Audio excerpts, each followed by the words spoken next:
everyone, it's Claire and Millie here on the sofa again after what seems like quite some A time. while again. Hello, nice to see you all again.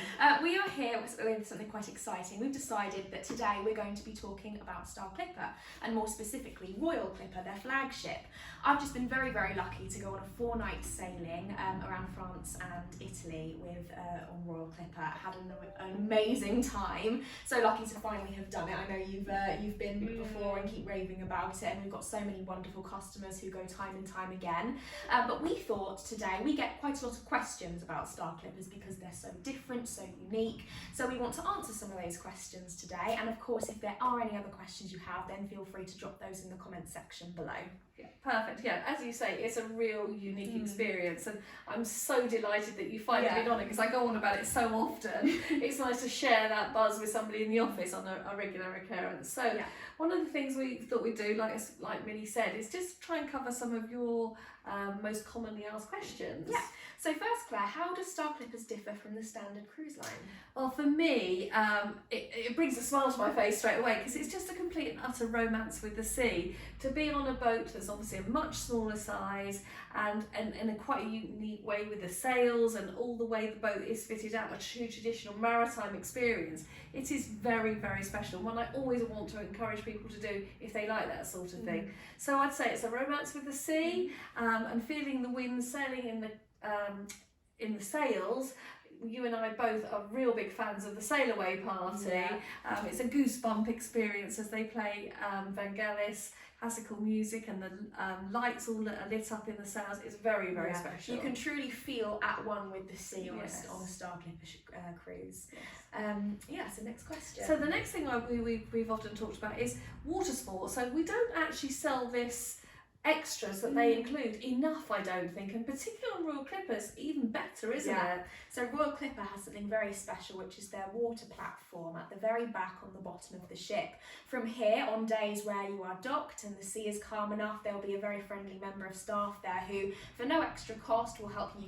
You can go swimming off the back of the ship in the sea. You can do kayaking, paddle boarding. There's a whole array of different sports that's included in the price, and it's just such a fantastic. It's so different. You don't get that on a larger cruise ship, do you? And it's I know that as I went as a family of 8 of us, and there was quite a few youngers and olders in there, and each of us thoroughly enjoyed that side of it. I think my brother went on a solo dinghy. We all did kayaking. We had the best time, and knowing that wasn't any extra money. And I think sort of obviously doing your snorkeling is also great. And a great sports team on board, so a real added extra. And they're always so happy to help you as well. Next question is this a proper sailing ship? Do the sails actually sail? Do you know what? I think that's one of the biggest attributes of this boat compared to any other boat out there that has a holiday market on it. It's the only boat that truly does sail with the wind assisted on sails, and they try to do it on most voyages where they can, 70% of the voyage. So for you true sailors, this is the boat to go on. Yeah, absolutely. You just looking at those sails above you, it's like underneath clouds. It's really magical. It's very special, isn't it? So next question. One of the things also, like any cruise ship, we often get asked what sort of dietary requirements are.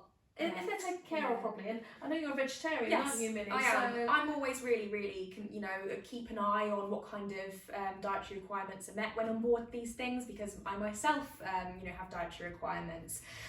With Star Clippers, I was quite interested when I first got there. Being completely honest, I thought, I'm not sure that there's many options there on the menu.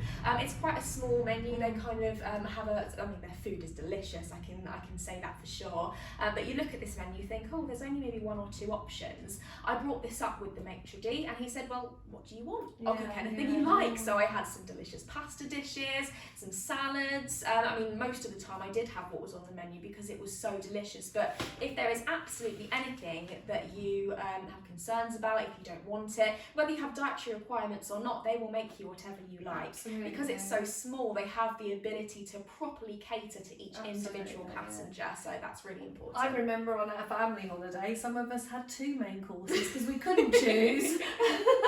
So, and again, on some nights, the fussy ones, you know, he would prepare exactly what they wanted. So Yeah. really, really positive signals about that. Absolutely, yeah. So another question that we get asked, because this is a much smaller ship and indeed a sailing ship, I think a lot of people do get concerned about seasickness. Yes, they do. And that can sometimes feel like a bit of a negative. I do suffer with seasickness. I'll hold my hand up. On each voyage I've done so far, and I've done 3 now, very, very lucky, I've had sort of half a day where I felt a little bit out of sorts.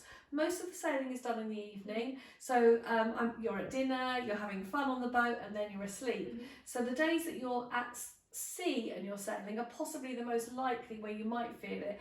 But Star Clippers tailors their itineraries so that it kind of hugs the coastline a lot. Yeah. So unless you're doing one of their epic transatlantic voyages, I'd have to say it's actually not any different to some of the bigger ships. In fact, I think you were saying... Yeah, so I sometimes find on the larger ships, that's when I feel seasick, because I can't really see the sea around me, I can't see the movement, but my brain can feel it. Whereas on here, on Star Clippers, there was rocking, but it was almost peaceful. It was quite relaxing, actually. It sent me to sleep most nights. And being out in the fresh air, which the brand is very much 100%. I was concerned about feeling seasick because I often do get it, but I didn't. It's absolutely fine. That's really absolutely good. fine.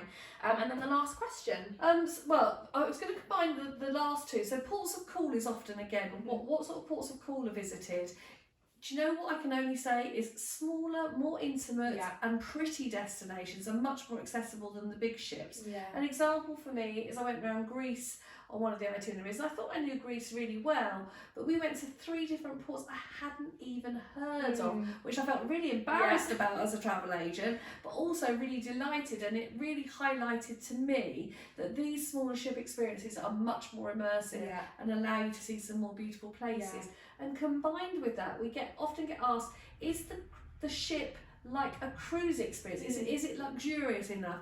Yes, the cabins are beautifully appointed. The restaurant is stunningly appointed, and the facilities, and all of their spaces like that, the libraries, the gyms, everything has been put in the same, so you get spoilt as if you're a cruise client. But on a sailing ship. Going back to the ports of call, most of you may have heard that Venice has now changed their rules so that the large cruise ships will no longer be able to go into port. Personally, I don't think that's a bad thing, because Venice is quite small. You see these ginormous cruise liners that can hold so many passengers, and they're going into this really tiny port. So Star Clippers, actually, because they're so much smaller and they're more eco-friendly, they will still be able to go from Venice, and doing the sail away ceremony from Venice is a whole new experience. But like what you were saying about not knowing some of the ports of call in Greece, I get that quite a lot. We've been selling Star Clippers ever since you put the business together, and every single year when they bring out the new different itineraries, because they have 80% repeat passengers on their ships, they have to keep it new, they have to keep it current, they have to keep it so people aren't doing the same thing year on year on year, and because they can get into those smaller ports of call, there's just so much of the Med, the Caribbean, different parts of the world. They're going to Costa Rica in 2023. Claire has an escorted departure to Costa Rica. So there's just so many places to see, and no matter how many sailings you've done with Star Clippers, there will always be more. Something, So we hope that's given you a little bit of a taster. And I'm so thrilled you had such a lovely trip. And thank you to Star Clippers for allowing us to go again. And any other questions, please do let us know. We'd be delighted to help you.